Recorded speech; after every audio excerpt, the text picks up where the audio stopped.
Teknik Informatika Fakultas Ilmu Komputer Universitas Pamulang. Pada program Teknik Informatika ini, saya mengampu beberapa mata kuliah yang sesuai dengan bidang keahlian saya. Di antaranya adalah komputer grafik. Mata kuliah komputer grafik ini mata kuliah yang wajib diampu oleh mahasiswa, yang mana mata kuliah ini memiliki bobot sebanyak 2 SKS yang totalnya adalah 14 kali pertemuan. Berdasarkan RPS, capaian dari mata kuliah ini adalah mahasiswa mampu mengelola tugas atau proyek secara mandiri dan memastikan kualitas kerja dengan menguasai konsep komputer grafik, menerapkan pengetahuan teori untuk merancang, mengelola, dan menerapkan ke dalam bahasa pemrograman. Adapun materi-materi yang akan dipelajari di dalam komputer grafik ini selama 1 semester meliputi pengenalan teori komputer grafik, pengenalan konsep grafika komputer, struktur dasar geometri sederhana, perhitungan algoritma pembentukan garis sederhana, algoritma pembentukan lingkaran, algoritma pewarnaan bidang, transformasi, translasi, dan rotasi, pengolahan cetak digital, teknik dilatasi, teknik anti-aliasing, teori dan konsep bimbing dan clipping, konsep bahasa pemrograman Java, kemudian praktikum komputer grafik dengan bahasa pemrograman. Metode pembelajaran yang diterapkan di Universitas Pamulang ini menggunakan metode blended system, di mana metode ini mengacu kepada luring dan daring secara bersama-sama sesuai dengan acuan kalender akademik perkuliahan. Untuk lebih jelasnya, kita bisa lihat proses pembelajaran di kelas. Silakan bisa disimak.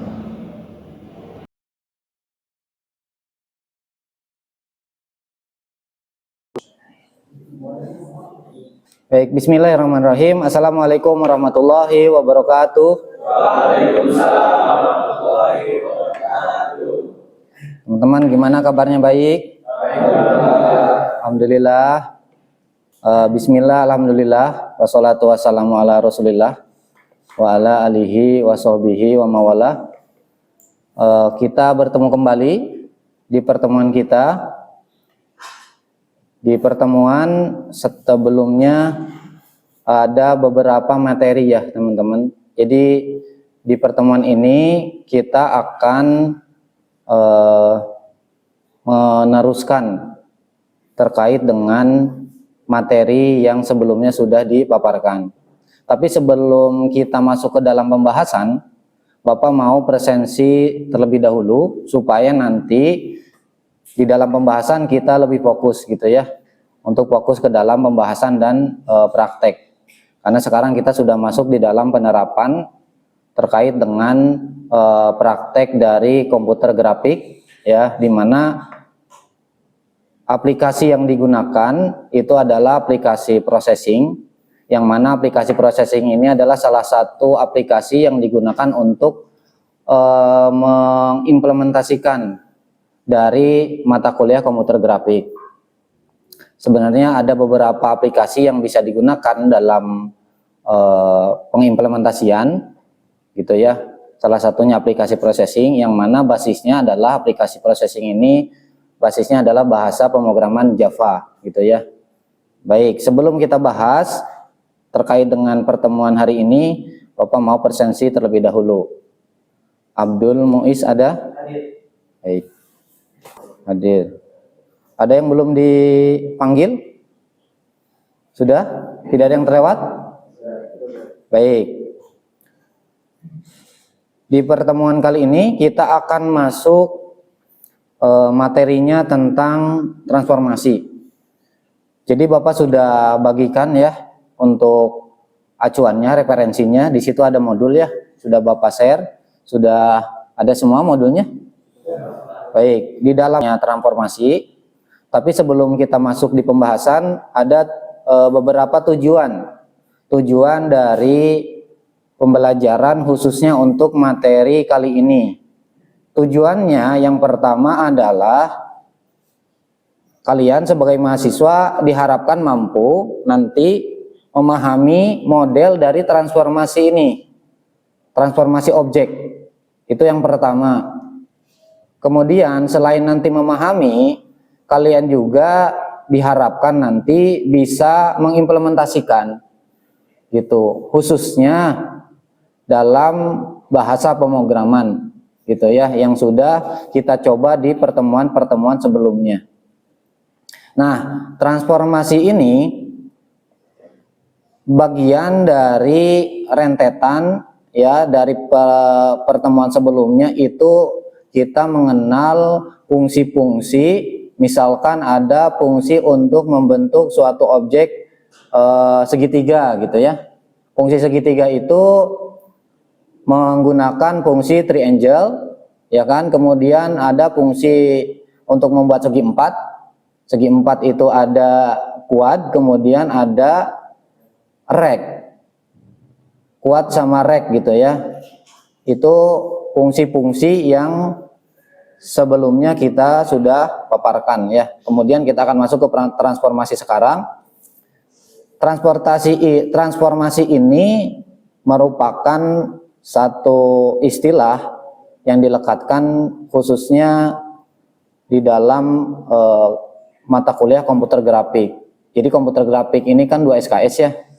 2 SKS, di dalamnya salah satunya itu ada materi tentang transformasi, di mana transformasi ini menjadi dasar dari terbentuknya nanti ada namanya istilahnya itu animasi.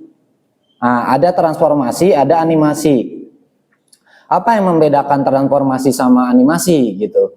Nanti kita akan bahas terkait dengan perbedaannya. Pertama, kita harus tahu dulu konsep dari transformasi.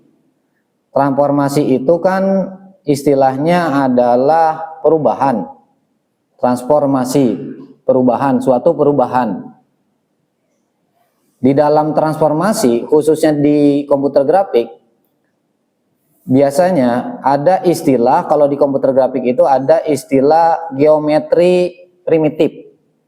Geometri primitif itu suatu objek yang mana menunjukkan kepada suatu karakter. Contoh misalkan ada namanya istilah objek 2 dimensi.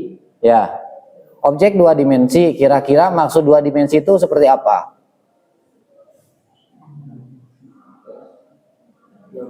Gambar, objek, yang mana arti dari 2 dimensi itu muncul karena ada dimensinya ada 2.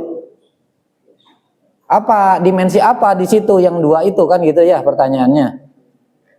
Kita sering mengatakannya bahwa dimensi yang pertama itu sumbu X, sumbu yang keduanya sumbu Y.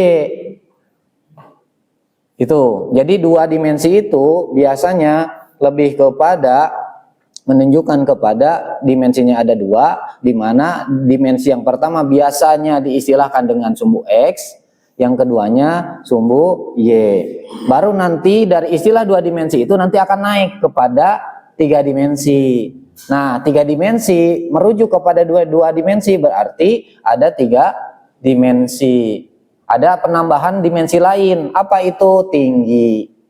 Kemudian apa bedanya 2 dimensi sama 3 dimensi dibanding dengan dimensinya? Selain itu adalah apa? Adanya hasil dari perpaduan yang 2 dimensi dan 3 dimensi. Kalau 2 dimensi biasanya dia menghasilkan satu istilahnya luas ya.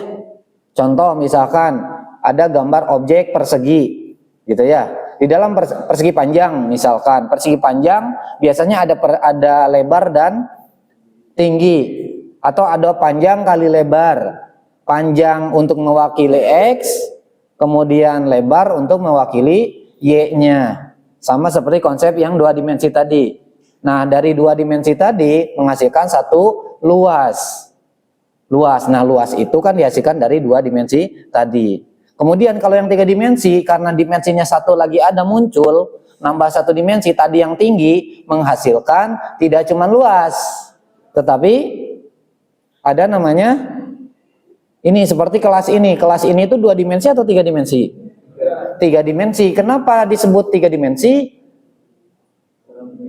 Karena mempunyai ruang. Atau kita biasanya menyebutnya volume. Volume itu sama dengan ruangnya, artinya di dalam. Berbeda dengan luas. Kalau luas itu di atasnya, permukaannya saja. Tapi kalau ruang, kalau volume berarti masuk ke dalam. Itu perbedaan 2 dimensi dengan 3 dimensi. Nah, nanti si konsep ini akan masuk ke dalam tahap pengimplementasian tadi nanti di dalam khususnya di komputer grafik ini si luas tadi. Contoh misalkan di pertemuan kemarin kita itu masuk di fungsi tentang pewarnaan. Di dalam konsep pewarnaan khususnya di aplikasi processing itu ada 3 konsep ya. Pewarnaan yang pertama pakai background, kemudian yang kedua fill, yang ketiganya stroke. Nah, 3 fungsi itu adalah untuk memberi warna, pewarnaan. Apa bedanya? Kalau background itu untuk latar, layar belakang alasnya artinya warnanya hanya 1. Dia tidak bisa dipecah-pecah. Gitu, karena kan backgroundnya belakangnya 1 ya. Tetapi ketika kita sudah masuk ke dalam fill atau stroke, itu berbedanya di penggunaannya. Penggunaannya di mana? Kalau stroke itu lebih kepada pewarnaan untuk objeknya. Kalau fill itu area objek. Sekarang Bapak tanya, yang disebut area itu contoh, Bapak gambar 1 segitiga misalkan. 1 segitiga ini, oke. 1 segitiga ini kira-kira yang disebut area segitiga itu yang mana? Bapak kasih nomor saja supaya nanti kamu gampang untuk menjawab ya. Misalkan ini 1, ini 2. Kira-kira menurut kamu yang termasuk ke dalam area yang disebut area segitiga itu yang mana? Yang kedua. Betul. Jadi yang 2 ini merupakan area dari segitiga. Kenapa? Karena patokannya ada di sini. Di yang garis ini. Garis pembentuk segitiganya. Garis pembentuk segitiga ini yang menjadi batas. Ketika keluar dari batas garis itu, di luar itu tidak disebut sebagai objek segitiga. Ya kan? Nah, ketika kita masuk ke dalam konsep pewarnaan area ini, nah, disinilah masuk ke dalam manfaat atau fungsi dari fill. Fill itu mewarnai, memberikan warna untuk yang di area, berarti yang ada di dalam sini. Untuk fillnya. Nah, kalau misalkan Bapak gambar garis, kira-kira kalau pakai fill bisa atau tidak? Bisa atau tidak? Kenapa? Paham ya? Di garis itu hanya berlaku stroke, fungsi stroke. Atau misalkan kita mau pakai background warnanya bisa dengan fungsi background. Tetapi untuk mewarnai garisnya itu tidak pakai fill. Ya, meskipun fungsi dasarnya sama untuk mewarnai atau untuk memberikan warna. Tetapi di karakteristik dari fill itu harus ada area dari objeknya. Itu yang menjadikan fill itu berlaku di situ.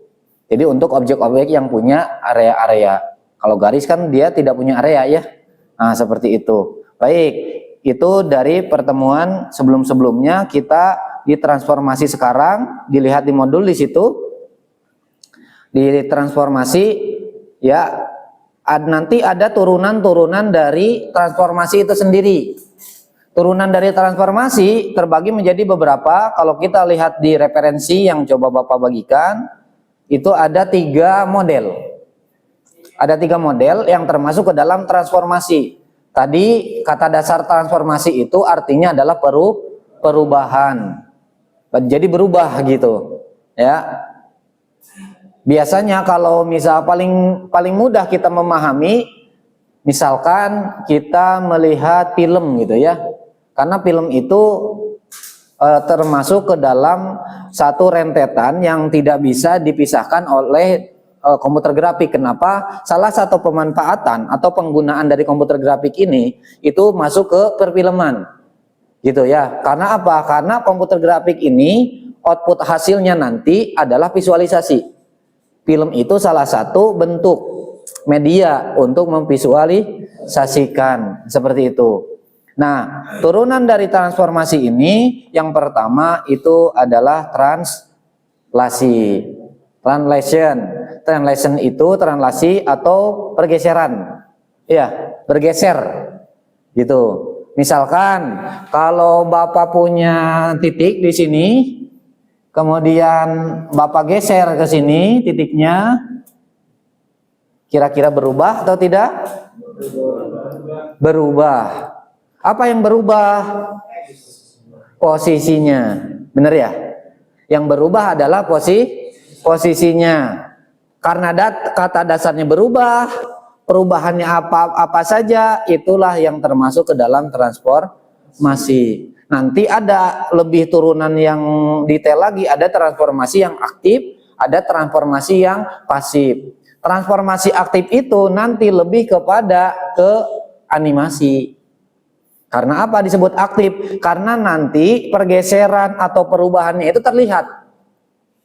Itu. Contoh misalkan ini Bapak dari sini, spidol. Terus Bapak pindah ke sini. Baik. Kalian bisa lihat ya. Di yang ini, yang Y berarti nanti karakter layarnya portrait atau landscape. Landscape. Nah, itulah karakter layar komputer. Artinya apa? Yang bisa memperbesar, memperlebar itu hanya yang ke sana. Yang ini tetap. Makanya kenapa tadi kepotong? Karena inilah batas terakhir dari menampilkan. Kalau ininya rotasinya kita rubah ke sini, itu akan penuh.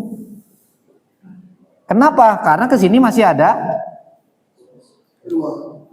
ruangnya untuk menampilkan. Ya, paham ya? Nah, ini maksudnya. Jadi ini yang menjadi patokan. Sebesar apapun layar, pasti yang menjadi patokan ini. Ini. Kalau kesononya bisa segede apa, sepanjang apa bisa. Tetapi dia nggak akan ke sini. Kalau lebih dari batas ini, itu dia tidak akan bisa ditampilkan. Tapi bukan berarti nggak ada kan ini? Tetap ada. Nah, bagaimana caranya? Ininya, rotasinya. Ini rotasi berapa? Kalau di situ 45, berarti kalau mau ke sini keluar, kalau apalagi mau balik lagi ke sini kan 360. Benar ya? Berarti kalau minimal mau ke sini, ya minimal berarti di 360 kurang 45 berapa?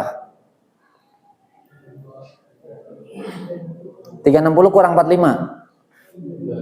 315 dengan radian 315 kemungkinan ada di sini masuk lagi. Tapi kalau 270 Bapak yakin dia akan ada di sini nih, di dalam, di luar batas ini. Artinya akan hilang. Itu karena rotasinya kan dari sini. Oke ya? Oke. Ini rotasi.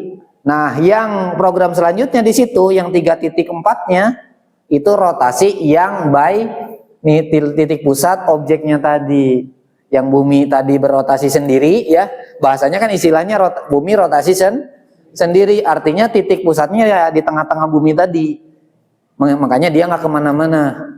Kalau titik pusatnya matahari, dia akan mengitari matahari dan semua bentuk bumi objek yang itu ngikut semua, berubah semua, itu maksudnya. Oke ya, bisa dipahami ya. Oke, terakhir ada di scaling. Di scaling di situ kamu bisa lihat. Jadi turunan dari transformasi, model transformasi tadi translasi sudah dibahas, kemudian rotasi, kemudian terakhir adalah scaling atau skala, penskalaan. Kamu ingat istilah skala ketika mata pelajaran apa kira-kira? Apa yang diingat dengan istilah skala? Fisika. Tentang apa tuh fisika? Yang Bapak ingat ketika istilah skala itu muncul ketika Bapak ingat zaman SD terkait dengan IPS. SMP ya. IPS itu SMP kan? Tentang IPS-nya geografi. Di situ muncul skala 1 banding 5 juta, 1 banding 50.000. Ada tuh tulisan skala ya. Nah, kan kita menganggapnya, kita memahaminya skala itu harus membesar ya.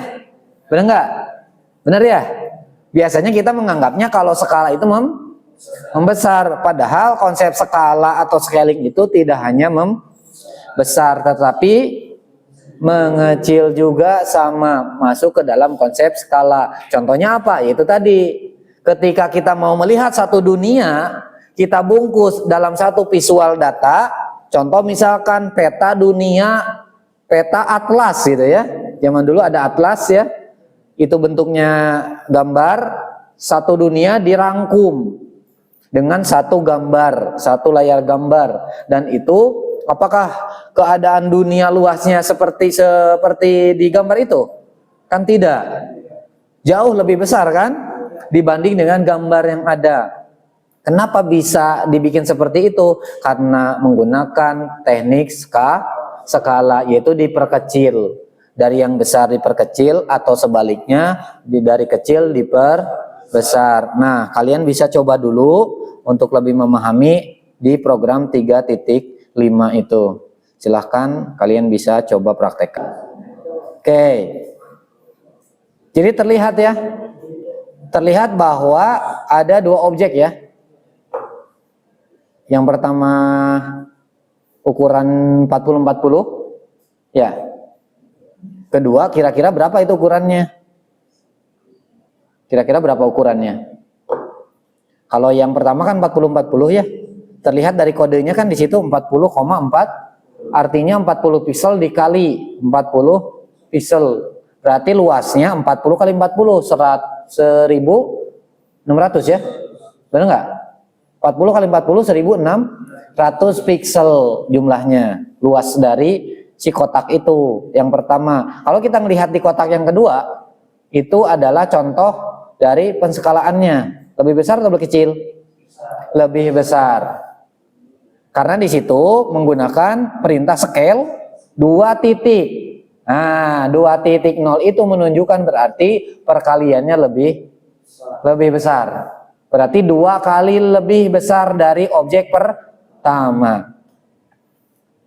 Kalau kita lihat di layar itu kira-kira itu kan posisinya ada di 40-40. Kenapa 40-40? Karena kan di awalnya koordinat di awal 22. Karena 2 kali berarti posisinya 20-nya dikali 2. Itu ya.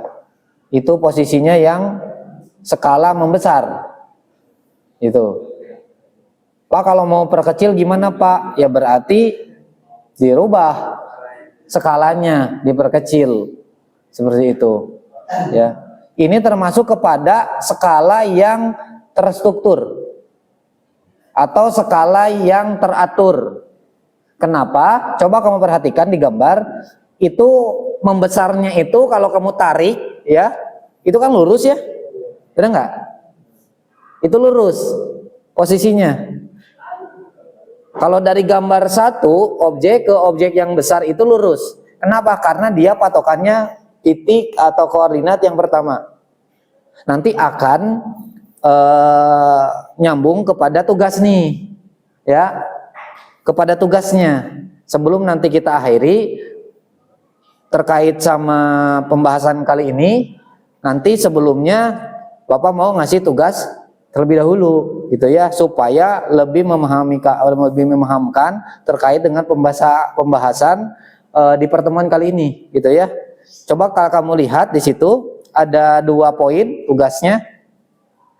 Yang pertama adalah kamu buat tampilan yang persis dengan tampilan yang ada di modul itu. Yang menjadi acuan adalah tidak hanya warna ya. Kalau kamu lihat, selain warna kira-kira yang menjadi acuan apa? Urutan. Benar? Benar ya? Ada urutannya kan? Di situ kamu bisa analisis dulu kira-kira yang pertama warna apa? Warna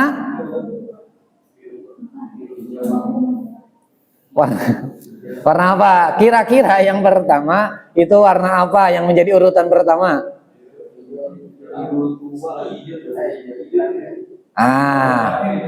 Coba perhatikan secara detail gambarnya. Nah, untuk menjawab itu sebenarnya gampang tekniknya. Tekniknya apa? Tekniknya dibalik. Kan kita mau nyari yang pertama. Nah, berarti tekniknya kita balik. Kalau tadi yang dicari yang pertama, berarti kalau teknik terbalik berarti kita nyari yang terakhir. Nah, pertanyaannya yang terakhir warna apa? Nah, ketemu kan? Kalau warna terakhir ketemu, berarti dia akan ngurut. Paham ya? Mundur. Nah, ketemulah nanti. Atau paling gampang, kalau warna terakhir sudah ketemu, berarti bawahnya warna yang pertama. Itu paling gampang cara menganalisisnya. Jadi ketahuan, oh ternyata warna ini yang jadi pertama. Jadi tugasnya itu tidak hanya membuat lingkaran yang berbentuk sama, tetapi harus diperhatikan terkait dengan urutannya. Itu poin pertama. Paham ya kira-kira?